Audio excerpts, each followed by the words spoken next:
ভাই আমি একটা কথা বলেছি, কথাটা ভাইরাল হয়েছে অনেক। মানুষ মানুষের অবস্থানকেই ভালোবাসে, মানুষ কখনোই মানুষের অন্তঃসত্ত্বাকে ভালোবাসে না।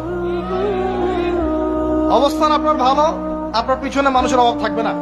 আজকে আপনার ক্ষমতা আছে, পাওয়ার আছে, খ্যাতি আছে, ইত্যাদি আছে, মানুষ দেখবেন পিছনে ঘুরঘুর করছে।